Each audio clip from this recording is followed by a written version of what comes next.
Ya, baik. Selamat kembali para penonton semua. Dan seterusnya kita juga ingin berkongsi berkenaan dengan jihad inflasi, rancang perbelanjaan dan juga mahir pengurusan hutang. Dan sekarang ini kita perlu membezakanlah Ismail kan. Apakah antara keperluan yang perlu untuk kita berikan kepada keluarga kita dan apakah antara kehendak kita yang perlu untuk kita ketepikan seketika. Betul. Dalam kita merancang perbelanjaan, betul kata Raja Sofia, keperluan berbanding dengan kehendak. Untuk kita bawakan segmen ini, kita bersama dengan Dr. Zarinah Yusof, Pensyarakanan Jabatan Ekonomi dan Statistik Fakulti Perniagaan dan Ekonomi Universiti Malaya UM. Assalamualaikum, selamat pagi doktor.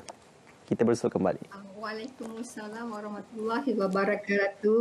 Ismail dan Raja Sofia. Alhamdulillah. Okey doktor, dalam isu inflasi ini kita sedia maklum dengan beberapa perkara yang sedang kita alami ketika ini, kenaikan harga barang, kos sara hidup dan juga beberapa isu lagi. Seperti yang dikatakan tadi adalah antara keperluan dan juga kehendak. Bagaimana kita mengimbangi perbelanjaan kita, mengutamakan yang perlu dan juga mungkin mengkemudiankan beberapa perkara yang dirasakan tidak sesuai pada waktu ini doktor. Okey, kita tahu sekarang keadaan kita adalah berbeza daripada sebelum ni, iaitu ramai yang menghadapi masalah pendapatan yang berkurangan, hilang pekerjaan dan sekarang mula untuk cuba berusaha balik untuk mendapatkan pekerjaan dan juga menjana kembali pendapatan. Kalau kita tengok di antara keutamaan, di antara keperluan dan kehendak, ini melihat kepada cara kita berbelanja. Keperluan adalah satu kemestian yang perlu dilakukan untuk kelangsungan kehidupan. Ini biasanya melibatkan perbelanjaan untuk mendapatkan keperluan seperti makanan, pakaian, tempat tinggal dan juga perkhidmatan seperti pengangkutan untuk bergerak. Dan ini memang ada limit, ada batasnya. Manakala kehendak pula lebih melibatkan kepada keinginan dan juga tak ada had iaitu keinginan untuk mendapatkan keselesaan, kemewahan, memenuhi cita rasa, status. Jadi bila kita berbelanja tu kita kena lebihkan kepada keperluan sebab dengan pendapatan yang kita terhad dan terjejas yang masih belum pulih sepenuhnya, kita kena bijak melakukan perbelanjaan. So utamakan keperluan di sini. Baik doktor, dalam kita mengutamakan keperluan, perlunya apa yang dilakukan oleh isi rumah adalah mengoptimumkan pendapatan dan juga meminimumkan perbelanjaan. Ini yang perlu kita ambil kira dan saya kira setiap keluarga melakukan perkara tersebut. Cuma kaedah yang mungkin doktor boleh sarankan kepada kita semua agar kita semua dapat membendung perkara ini. Bagaimana doktor?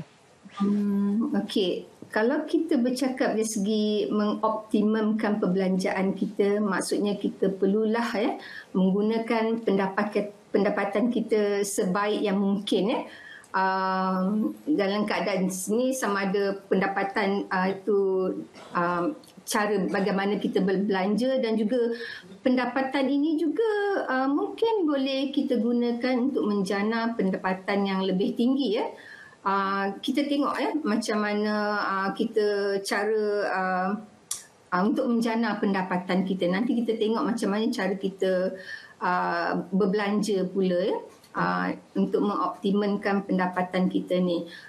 Kalau kita dapati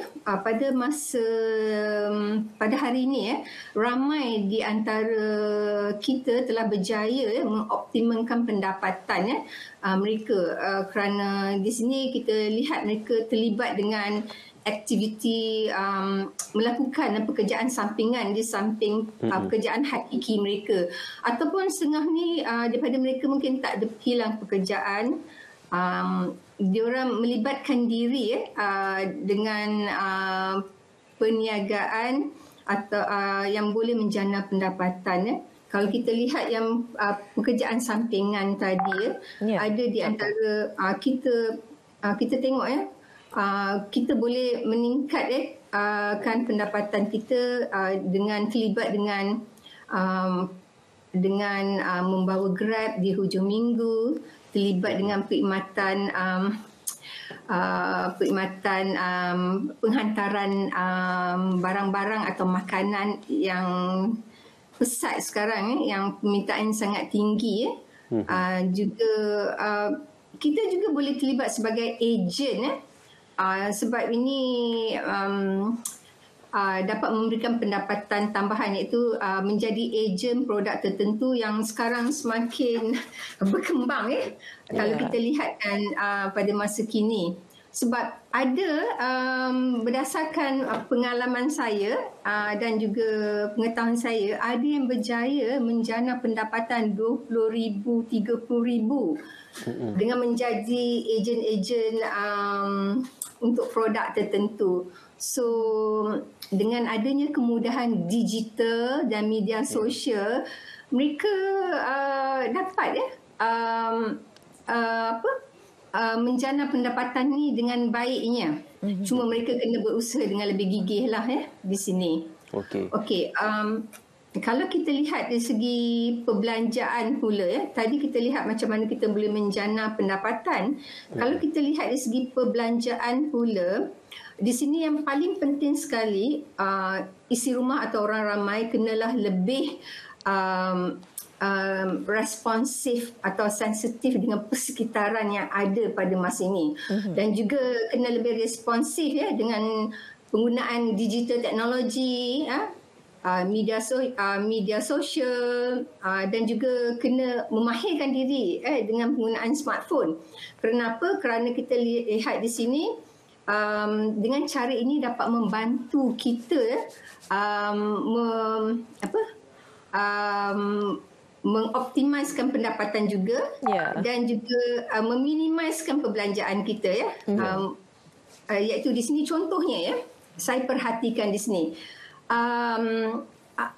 Kalau kita lihat contohnya macam Shopee, Lazada, Workshop, mereka menawarkan barang-barang dengan harga yang lebih rendah di sini. Tetapi kita tak akan tahu kalau kita tak mengikuti perkembangan mereka, tak responsif.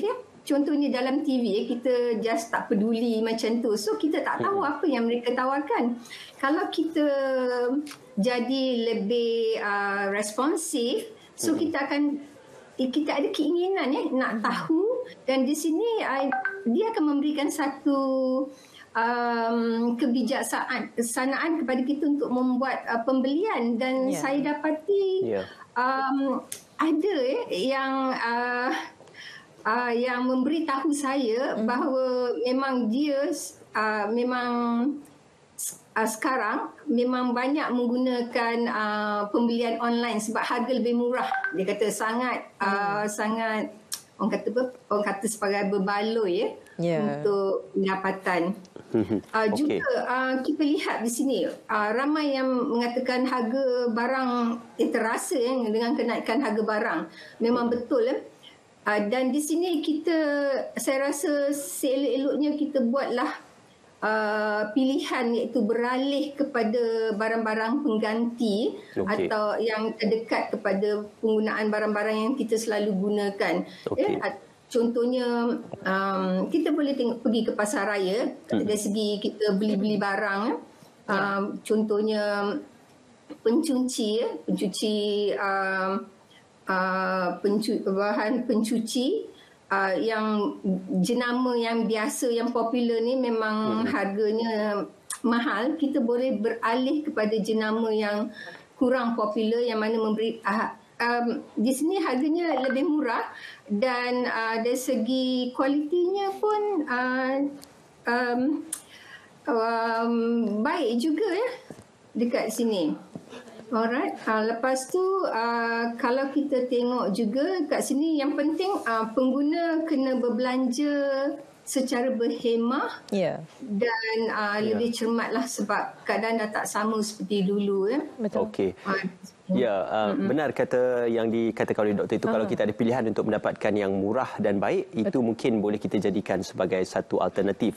Tetapi doktor, juga kita nak lihatkan kepada ketika ini mungkin sudah hampir masuk kali ketiga kadar OPR dinaikkan. Itu akan memberikan kesan kepada faedah pinjaman ataupun pinjaman peribadi, pinjaman kenderaan, perumahan dan sebagainya. Jadi bagaimana kesan kepada faedah pinjaman ini akan memberikan kesan kepada perbelanjaan bulanan satu isi rumah dan juga kepada seseorang individu, doktor? Semestinya lah apabila ada kenaikan OPR, kita akan dapati iaitu bayaran pinjaman yang dilakukan oleh orang ramai akan bertambah di sini. Tetapi ini adalah sesuatu yang tak dapat dielakkan sebab kalau kita lihat sebelum ni, semasa dalam zaman kita sebelum dalam tempoh MCO dalam tahun 20, kita lihat kita mengalami saat kesukaran, tempoh kesukaran, dan kita lihat di sini Bank Negara telah merendahkan OPR untuk membantu orang ramai. Tetapi kita dapati pada tahun ini 2022 Bank Negara telah menaikkan OPR. Ini kerana mereka berpendapat iaitu keadaan telah pulih keadaan telah pulih, jadi OPR perlulah dinaikkan. Dan sekarang walaupun ramai yang berpendapat bahawa kenaikan OPR ni adalah terlalu cepat, sepatutnya perlulah tidaklah dilakukan dalam masa yang terdekat sebelum ni tetapi kita dapati tapi ini adalah sesuatu yang yang memang pasti akan berlaku apabila ekonomi telah kembali pulih. Kita dapati OPR akan semakin tinggi dan OPR naik baru-baru ini 2 kali Sebelum ni OPR kita di awal tahun 2022 adalah 1.75. Lepas tu dinaikkan 2 kali bukan 3 kali, 2 kali, iaitu pada bulan Mei dan bulan Jun dinaik kepada 2%, lepas tu 2.5%. Kerana kerajaan berpendapat, kerana Bank Negara berpendapat ekonomi dah kembali pulih, beransur pulih. Jadi didapati orang ramai boleh membayar pinjaman pada kadar yang dinaikkan ini. Dan kita kena ingat bahawa sebenarnya OPR ini tujuannya adalah apa-apa OPR yang kerajaan lakukan kenaikan dia, kejatuhan dia adalah bertujuan untuk menyokong ekonomi supaya kekal bertenaga, bergerak Jadi OPR ini, kenaikan OPR ini perlu juga sebab kita lihat di sini di pihak yang lain, contohnya pihak bank, mereka perlukan dana untuk perniagaan mereka. Jadi kalau kadar rendah, orang ramai tak akan menyimpan dalam bank. Jadi bila orang ramai tak menyimpan dalam bank, bank tak ada duit untuk berikan pinjaman kepada orang ramai yang mungkin memerlukannya untuk melakukan perniagaan, pelaburan ataupun penggunaan seperti membeli rumah, kenderaan.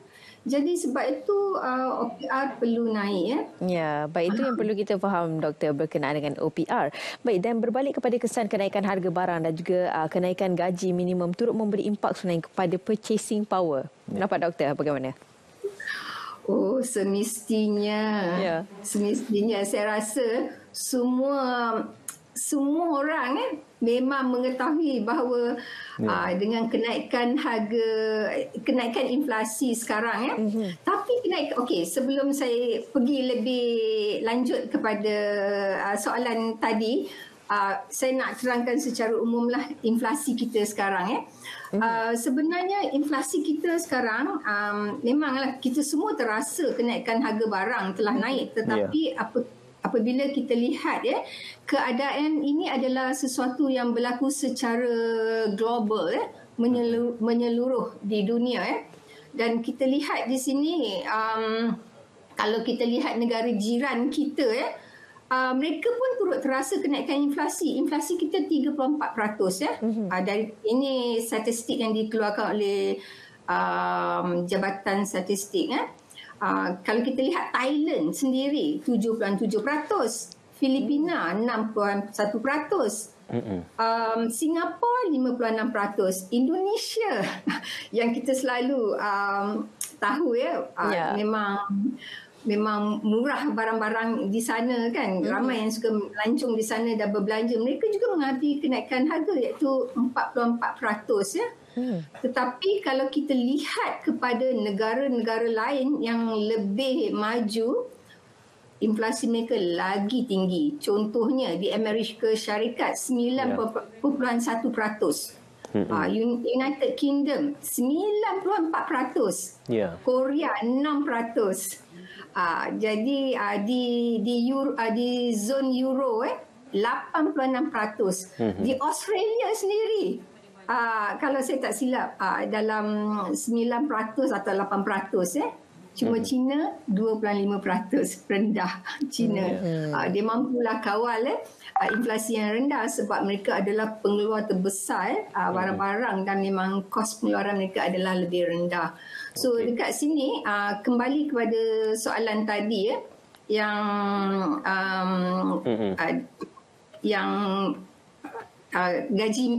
kenaikan gaji minimum dengan kenaikan harga barang yang telah naik memang memberikan kesan kepada kuasa membeli kita. Memang. Kerana bila inflasi naik, kita akan membayar harga yang lebih tinggi untuk barang yang sama. Tapi ini adalah sesuatu yang tak dapat dielakkan. Jadi apa yang perlu kita buat ialah menyesuaikan diri dengan persekitaran ini, iaitu di sini dengan di antara perkara yang kita boleh lakukan iaitu berbelanja secara berhemah lah, berjimat berhemah, melakukan pilihan yang bijak. Dan di sini juga kita boleh berusaha cuba mengoptimumkan pendapatan kita seperti yang saya telah jelaskan sebelum ni. Baik. Terima kasih doktor untuk perkongsian itu. Kita sudah maklum, sudah pasti dalam isu ini kerajaan berusaha untuk melakukan intervensi dalam menubuhkan pasukan jihad menangani inflasi. InsyaAllah kita doakan agar keadaan bertambah pulih dari semasa ke semasa walaupun keadaan ekonomi yang sedang mendesak pada ketika ini. Terima kasih doktor bersama kami pada pagi ini. Terima kasih kami ucapkan kepada Dr. Zarina Yusof selaku pensyarah kanan Jabatan Ekonomi dan Statistik Gunaan Fakulti Perniagaan dan Ekonomi Universiti Malaya. Terima kasih banyak doktor. Okey, baik. Daripada isu itu kita nak ke